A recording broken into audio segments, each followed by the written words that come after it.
24-ാം തീയതി രാവിലെ വെളുപ്പിന് ഏകദേശം ഒരു 5:30 ഞങ്ങളെല്ലാവരും വയനാടെത്തി. നല്ല അടിപൊളി ക്ലൈമറ്റ് ആണെന്ന് പറഞ്ഞെങ്കിലും ഇത്രയും തണുപ്പ് ഞങ്ങൾ സത്യത്തിൽ പ്രതീക്ഷിച്ചിട്ടുണ്ട്. പൊതുവേ നമ്മൾ അവിടെ എത്തിക്കഴിഞ്ഞാൽ ഒരു 10 മണിയോടുകൂടി എങ്ങനെയും ക്ലൈമറ്റ് ചൂടാവുമായിരുന്നു. പക്ഷേ ഇതൊരു 10 മണി വരെ ഞങ്ങൾ കിടന്നുറങ്ങി എഴുന്നേറ്റെങ്കിൽ ആർക്കും സ്വെറ്ററും തൊപ്പിയും പുതപ്പും ഒന്നുമില്ലാണ്ട് പോലും ഇരിക്കാൻ പറ്റാത്ത അവസ്ഥയായിരുന്നു. എന്നാലും ചായയൊക്കെ കുടിച്ച് പതിയെ ഒന്ന് വെയിൽ കിട്ടുന്നതനുസരിച്ച് എല്ലാവരും പുറത്തിറങ്ങി. ശേഷം ഓരോരുത്തരായിട്ട് ഓരോ ഡിപ്പാർട്ട്മെന്റ് ഏറ്റെടുത്തു. അടുക്കളയിലെ പരിപാടികളൊക്കെ അമ്മയും അമ്മായും ഇറച്ചി നുറുക്കലും ക്രിസ്മസിന്റെ വിഭവങ്ങൾ തയ്യാറാക്കലൊക്കെ ആയിരുന്നു ഇവരുടെ മെയിൻ പരിപാടി.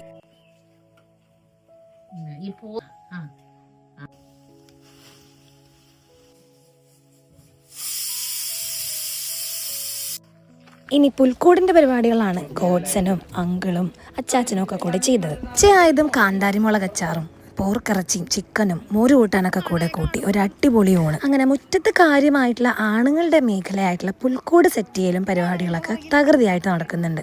വീടിനകത്ത് ഡെക്കറേഷനും ട്രീ മേക്കിംഗ് ഒക്കെ ആയിരുന്നു എന്റെയും അച്ചുവിന്റെയും അപ്പുവിന്റെയും പരിപാടി.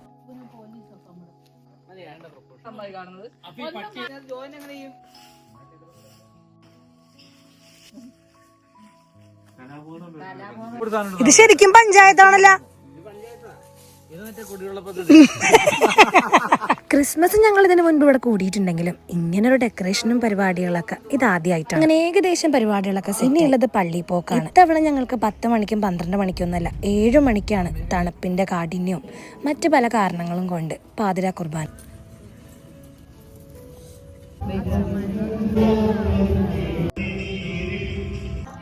അങ്ങനെ പള്ളിയിലെ പരിപാടികളൊക്കെ കഴിഞ്ഞ് വീട്ടിലെത്തി. ഇനി വീട്ടിലെ മെയിൻ പരിപാടി കേക്ക് കട്ടിങ്ങും വൈൻ ടോസിങ്ങും ആണ്. കഴിഞ്ഞ വർഷം വരെ കേക്ക് കട്ട് ചെയ്തുകൊണ്ടിരുന്നത് വല്യമ്മച്ചിയാണ്. വല്യമ്മച്ചി ഇത്തവണ കിടപ്പായതുകൊണ്ട് അമ്മച്ചിക്കാണ് ആ സ്ഥാനം. 7 മണിക്ക് കുർബാന വെച്ചിട്ട് തന്നെ ഞങ്ങൾക്ക് ആർക്കും തണുപ്പ് സഹിക്കാൻ പറ്റുന്നുണ്ടായിരുന്നു. വീട്ടിലേക്ക് ഓടിയെത്തിയതും എല്ലാവരും വേഗം ചെന്ന് തൊപ്പിയും സ്വെറ്ററും പുതപ്പൊക്കെ എടുത്തിടുമായിരുന്നു.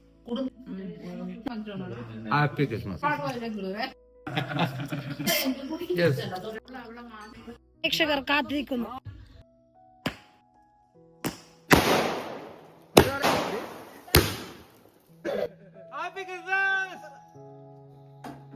അങ്ങനെ ഇന്നത്തെ പരിപാടികളൊക്കെ ഏകദേശം പിന്നെ ഇങ്ങോട്ട് മുറ്റത്ത് തീയൊക്കെ ഇട്ട് നൈസായിട്ട് ചൂടും കാഞ്ഞിരുന്നു. അതൊക്കെ കൊണ്ട് തന്നെ രാവിലെ എല്ലാവരും എഴുന്നേറ്റപ്പോൾ നല്ലോണം ലേറ്റ് ആയിരുന്നു. പിന്നെ ഞങ്ങളുടെ എല്ലാ പരിപാടികളും വേഗം. ഉച്ചയ്ക്ക് ഞങ്ങൾ നല്ലൊരു അടിപൊളി ബിരിയാണി ഉണ്ടായി. എല്ലാം കൊണ്ടും അതൊരു വൻ സക്സസ്. അതൊക്കെ കഴിഞ്ഞ് എല്ലാവരും ഒന്ന് പുറത്തേക്ക് ഇറങ്ങി. കാരണം ഇന്നലെ നമ്മൾ എത്തിയിട്ട് മൊത്തം വീട്ടിൽ ക്രിസ്മസിന്റെ ഒരുക്കങ്ങൾ. അതുകൊണ്ട് ഇന്ന് എല്ലാവരും കാണാൻ വേണ്ടിയിട്ട് നമ്മൾ താഴെ വീട്ടിലേക്ക് ഇറങ്ങി. ഇവിടെ ഇപ്പോൾ വന്ന ശേഷം മെയിൻ ആയിട്ട് തോന്നുന്ന ഒരു കാര്യം ഡേ ടൈം ഭയങ്കര കുറവായിട്ടും നൈറ്റ് ഭയങ്കര കൂടുതലായിട്ടും. അപ്പൊ നാളത്തെ സ്പെഷ്യലി പിടിയും ചിക്കൻ കറിയാണ്. അതിന്റെ ഒരുക്കത്തിലാണ് അമ്മയും ആന്റിമാരൊക്കെ. എന്നാൽ അതേ സമയം തന്നെ കരോളും വീട്ടിലെത്തി.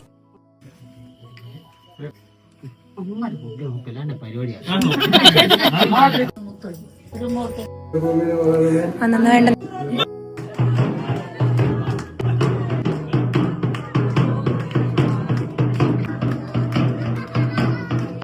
ക്രിസ്മസിന് മുൻപ് ഉണ്ടായിട്ടുണ്ടെങ്കിലും കരോള് വരുന്നത് ഞാൻ ആദ്യമായിട്ടാണ് ഇവിടെ കാണുന്നത്. അതുകൊണ്ട് തന്നെ വീട്ടിൽ ഗസ്റ്റ് ഒക്കെ പോയി കഴിഞ്ഞപ്പോഴത്തേക്കും ഞങ്ങളും കരോളിന്റെ പുറകെ ഇറങ്ങി. നമ്മളിവിടെ എറണാകുളത്ത് കരോളിന് പോകുമ്പോൾ അടുത്തടുത്ത് വീടുകളാണ്, എല്ലായിടത്തും വെളിച്ചമാണ്. അതൊക്കെ വെച്ച് നോക്കുമ്പോൾ തികച്ചും വേറിട്ടൊരു അനുഭവമായിരുന്നു അവിടുത്തെ കരോൾ.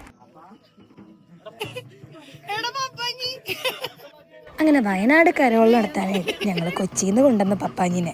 ഒരു വീട് കയറി കഴിഞ്ഞാൽ മിനിമം ഒരു 300 മീറ്ററെങ്കിലും കഴിയുമ്പോഴാണ് അടുത്ത വീടുള്ളത്. നല്ല കോരിച്ചൊരിയുന്ന മഞ്ഞ. നമ്മുടെ കയ്യിലിരിക്കുന്ന ടോർച്ച് ഓഫ് ചെയ്താൽ അടുത്ത് നിൽക്കുന്ന ആളെ പോലും കാണാൻ പറ്റില്ല. അമ്മാതിരി ചെണ്ടയും ഡോലൊക്കെ കൊട്ടി വായ്പാട്ട് മാറി. അങ്ങനെ ഇത്തവണ ഒരു അടിപൊളി ക്രിസ്മസ്.